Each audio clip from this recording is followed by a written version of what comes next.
Fácil você sair por aí com a sua Bíblia debaixo do braço e dizer ser cristão. Eu quero ver você ter coragem para seguir o que esse livro ensina. Olá, seja muito bem-vindo mais uma vez ao nosso canal A Luz da Bíblia. Hoje estamos trazendo mais um vídeo incrível de um tema fantástico a respeito das Escrituras Sagradas. Já se inscreve e compartilha esse vídeo que está sensacional. Hoje nós vamos estar levantando uma discussão, melhor dizendo assim, analisando dois vídeos que falam a respeito sobre a mornidão espiritual atual do povo de Deus e sobre os sintomas da apostasia e como identificá-lo para a gente estar atento aos sinais do fim dos tempos e como povo de Deus a gente entender o nosso papel e os cuidados na nossa vida espiritual. Aquele que está em pé, cuide para que não caia. Então vamos analisar esse vídeo e comentar um pouco depois. Preste atenção no primeiro vídeo que o pastor Arilton tem a nos trazer através de uma mensagem especial agora.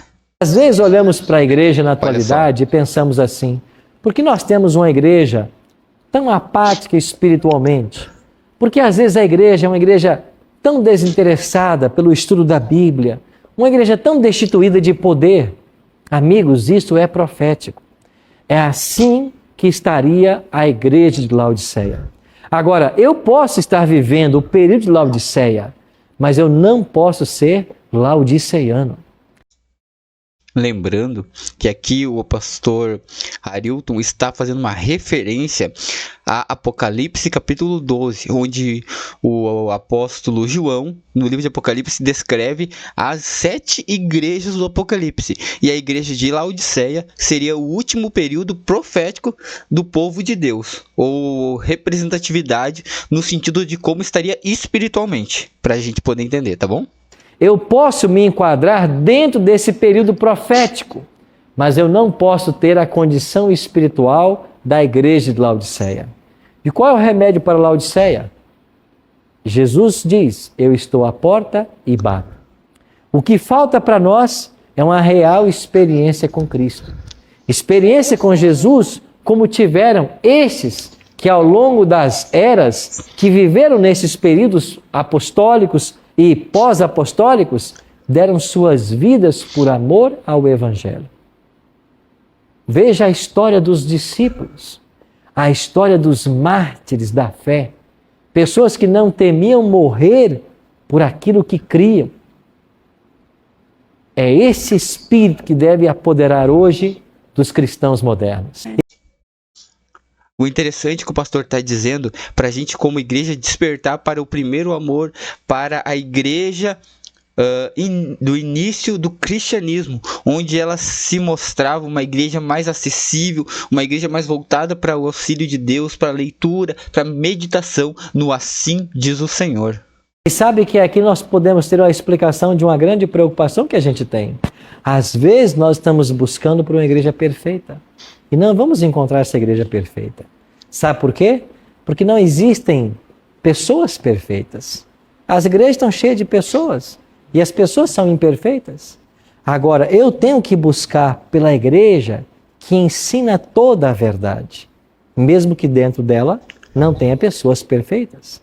Porque o modelo para mim e para você não é o líder da igreja, não é o pastor, não é o missionário, não é o presbítero, não é o sacerdote. Eles não são modelos para nós. O modelo é Cristo.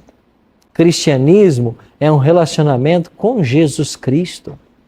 Não é se relacionar apenas com a liderança de uma igreja. A nossa fé não pode estar pautada naquilo que os líderes fazem, naquilo que a liderança faz. Porque cedo ou tarde nós podemos nos decepcionar com esse povo. A nossa fé tem que estar pautada em Cristo. Olha só, aqui quando o pastor está mencionando sobre isso, ele está dizendo que um comparativo entre muitas vezes as pessoas que têm baseado a sua fé, a sua vida espiritual em líderes, em estruturas, às vezes em ambiente, ou até mesmo culturas, ou muitas vezes dogmas e doutrinas, mas esquecem de fundamentar a sua vida em Cristo, na palavra de Deus, no assim diz o Senhor. Eu sou o caminho, a verdade e a vida. Ninguém vem ao Pai senão por mim. Jesus mencionou isso. Por quê? Porque ele é a referência máxima. Quando a gente perde Jesus de vista e começa a colocar outras coisas no lugar, a chance de se decepcionar é muito grande. Isso prejudica a nossa vida espiritual. Então, o sentido também da mornidão espiritual é a gente identificar o diagnóstico no problema que nós estamos passando e tentar resolvê-lo. Muitas vezes nós estamos buscando a criatura e não o Criador. E a pergunta que nós temos que fazer constantemente é: olha só, eu estou seguindo a doutrina de Cristo? Os ensinos de Cristo nesse livro? Isso eu estou praticando? Por isso, no Apocalipse, nós temos essa preocupação de compreender qual é a vontade que Deus tem para a minha vida. E quando eu descobrir essa vontade, eu posso então escolher seguir ou não. A pergunta que eu quero fazer para vocês ao encerrarmos o programa de hoje é: estou eu disposto a ter a fé que tiveram esses mártires, esses pioneiros, esses heróis do passado? E nós mencionamos para vocês aqui o exemplo de Martinho Lutero, que deu início à grande reforma protestante. Lutero foi chamado a testemunhar de sua fé lá na cidade de Worms. Lá se reuniu a dieta. Certamente Lutero seria morto naquela ocasião, e os amigos de Lutero disseram: não vá, Lutero, eles vão matar você. A igreja lá se reuniu esperando Lutero, e diante desse conselho Lutero respondeu: ainda que daqui para Worms tivesse tantos demônios nas ruas quanto telhas nos telhados, lá eu estaria e ficaria de pé pela verdade. Que fé! Não é à toa que ele compôs aquele hino: Castelo Forte é nosso Deus. Aqui eu acho muito interessante a abordagem que o pastor está usando, se referindo a Martinho Lutero. Todo mundo que já estudou, entendeu ou leu sobre Lutero, a sua vida, a sua conversão, melhor dizendo, a abrangência que ele deu a entender melhor as escrituras sagradas, a tradução, as 95 teses, entende que Deus sempre tem levantado pessoas especiais em momentos oportunos para dar mais luz à sua verdade, para literalmente nos acordar da nossa mornidão espiritual e mostrando que a gente precisa se posicionar, que o cristão verdadeiro é aquele que se posiciona acima do seu comodismo, acima do que as outras pessoas dizem, mas ele se baseia pela verdade, e a verdade jamais volta atrás, e a verdade é o nosso caminho e é a resposta para a vida cristã. Deus pede hoje que a gente precise e entenda que em muitos momentos nós só precisamos fazer o assim diz o Senhor. Assim era a experiência de Lutero. Hoje nós cristãos do período de Laodiceia somos desafiados a não sermos laodiceianos. E a única forma de não ser um laodiceiano é deixar que Jesus entre, para termos essa experiência. É muito fácil você sair por aí com a sua Bíblia debaixo do braço e dizer ser cristão. Eu quero ver você ter coragem para seguir o que esse livro ensina. É aí que nós nos distinguimos como o sal da terra e a luz do mundo. É quando você permite que tudo o que está nesse livro, não apenas o Novo Testamento, como alguns querem ensinar, mas todo o Novo e o Antigo Testamento, não apenas algumas doutrinas como outros querem ensinar, toda a doutrina. Lembre-se de São João 8,32. Jesus prometeu que a verdade liberta, mas é toda a verdade. E nós aqui no Bíblia é Fácil vamos compreender no Apocalipse qual é toda essa verdade.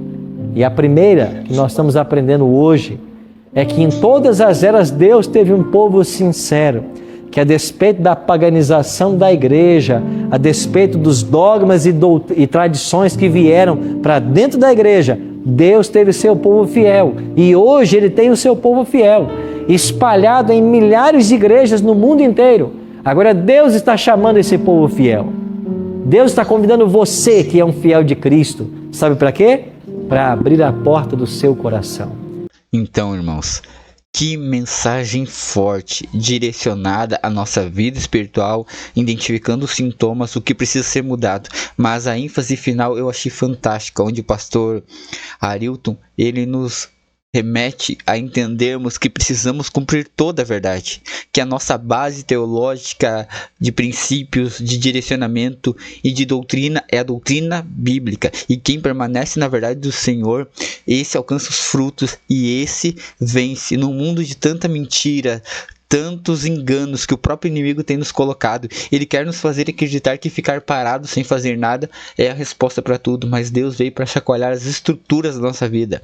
Quando aqui a mensagem é dada à Laodiceia, dessa igreja, da última igreja, das 7 igrejas do Apocalipse, ela é mencionada como uma igreja morna, não é nem quente nem fria, é morna, estou a ponto de vomitá-lo, dizendo uma igreja que não tem ânimo, que não faz e não cumpre a missão. Deus tem chamado o seu povo, a igreja do Senhor, a cumprir e a ser igreja, deixar de ser clube, deixar de ser lugar de encontro, deixar de ser uma fachada bonita, deixar de ser grandes prédios e edifícios ou monumentos que as pessoas vão tirar foto para ser locais e pontos de salvação.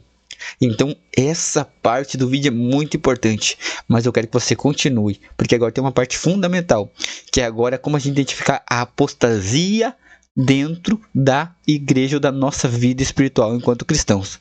Preste atenção nessa outra mensagem agora. Alguns desses sintomas. O primeiro deles, as pessoas passam a não ler mais a sua Bíblia.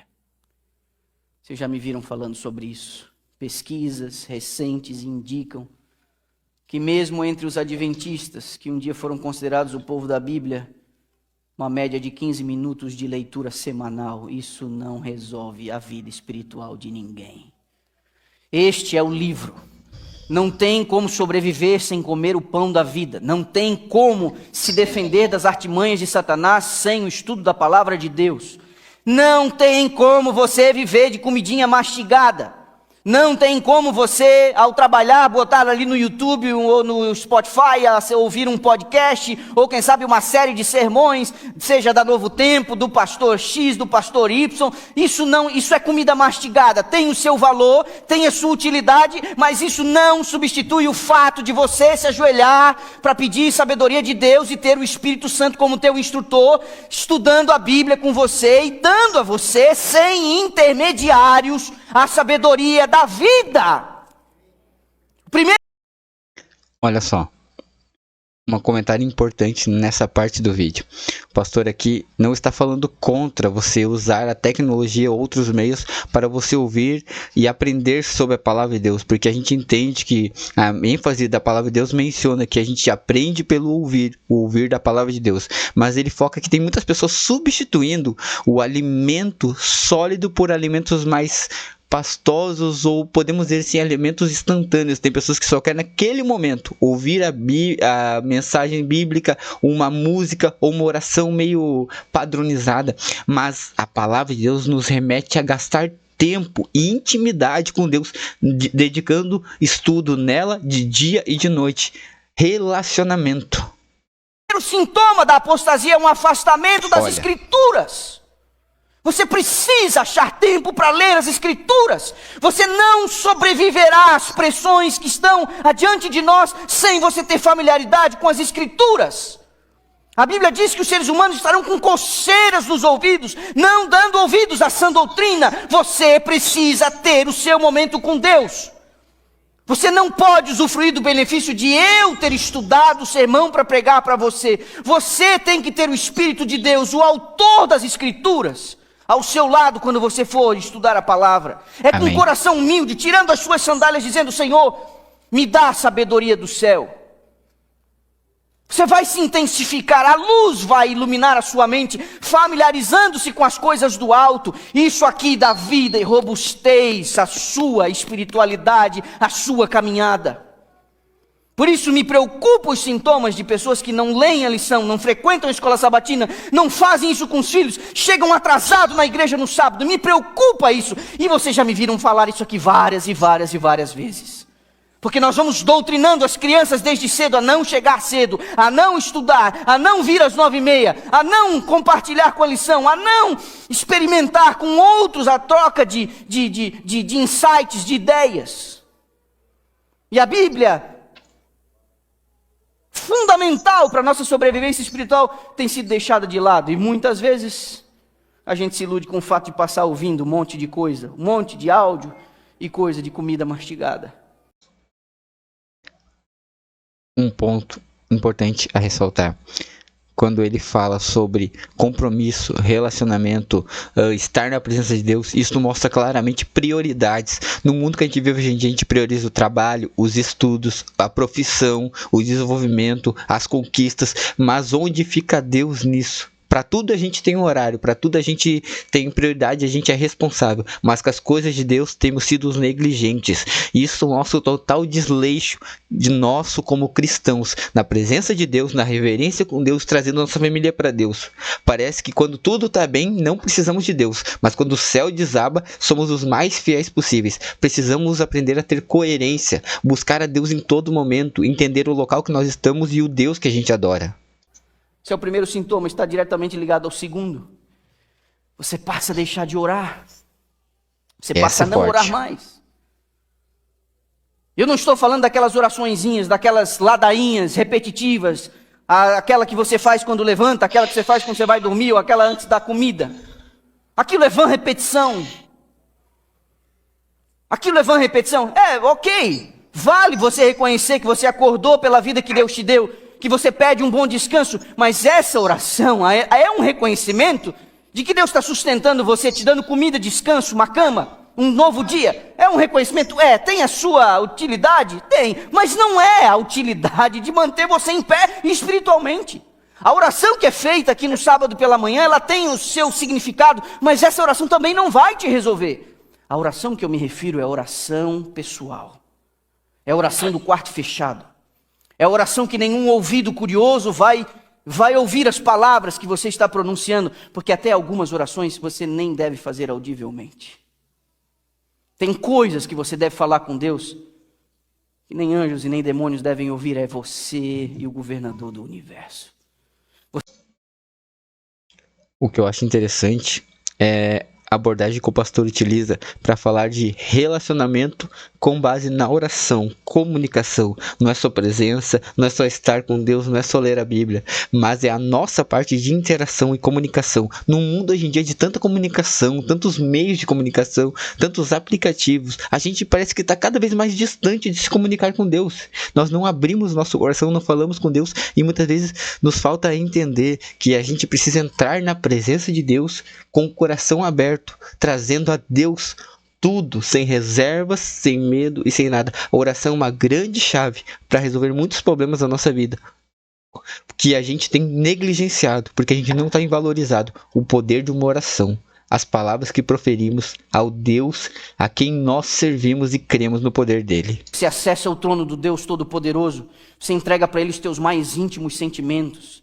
Aquelas tentações que não foram transformadas em nenhum ato, é apenas a sombra de uma natureza mal regenerada que vai levando você a sentir determinadas coisas. Esses assuntos você tem que ter com Deus. Você precisa falar com ele. Incrível. Conversas francas, porta fechada, sem ninguém saber, sem ninguém ouvir. Ali você acessa o braço do Todo-Poderoso. Ali você entrega o nome das pessoas que querem o seu mal. Que quando você olha para essas pessoas, você sente até coisas ruins. É ali que essas coisas se equacionam. É ali que Deus coloca você em sintonia com Ele. Essa oração, quando ela é abandonada, é um sintoma de apostasia. Que incrível, né, irmãos? Olha que mensagem a respeito dos sintomas da apostasia, como identificá-los, mas acima de tudo, como a gente pode tratá-los a tempo e se voltar para o Senhor. Eu queria deixar para você, nesse momento, o que Josué falou ao final da sua jornada, da sua vida, do seu ministério, quando ele liderou o povo até a Terra Prometida. E assim, com as mãos do Senhor, eles conseguiram conquistar. Olha o que ele fala agora, no leito dos seus últimos minutos, horas ou dias de vida ao povo de Israel. E Josué 24, 14 e 15 diz assim, agora, pois, temam ao Senhor e sirvam com integridade e fidelidade. Joguem fora os deuses dos pais de vocês que serviram do outro lado do Eufrates e no Egito e serviram ao Senhor. Mas hoje, se vocês não quiserem servir ao Senhor, escolham a quem vão servir. Se aos deuses dos seus pais que serviram do outro lado do Eufrates ou aos deuses dos amoreus. cuja terra vocês estão morando. Eu e a minha casa serviremos ao Senhor. Deus tem convidado a gente a entender a responsabilidade do tempo presente que nós estamos vivendo. Deus tem um propósito para a tua vida, que é tirar eu e você da mornidão espiritual da nossa igreja, da nossa família, da nossa vida espiritual, de trazer você e eu aos alertas da apostasia que tem cada vez mais crescido. Um povo que não entende Deus, que não quer se relacionar com Deus, que não quer falar com Deus. Deus tem te convidado, meu irmão, minha irmã, meu amigo, minha amiga que está assistindo esse vídeo, a tanto através do primeiro quanto do segundo vídeo, cair a ficha da realidade espiritual que nós estamos vendo, sempre alertas e vigilantes. O Senhor tem chamado você e eu a não fraquejarmos em momentos distintos, porque nós somos sim a igreja de Laodiceia, a última igreja da profecia bíblica, a igreja que vai estar meio dormente, meio acordada, mas Jesus vai voltar e a gente precisa despertar logo. Que Deus te abençoe.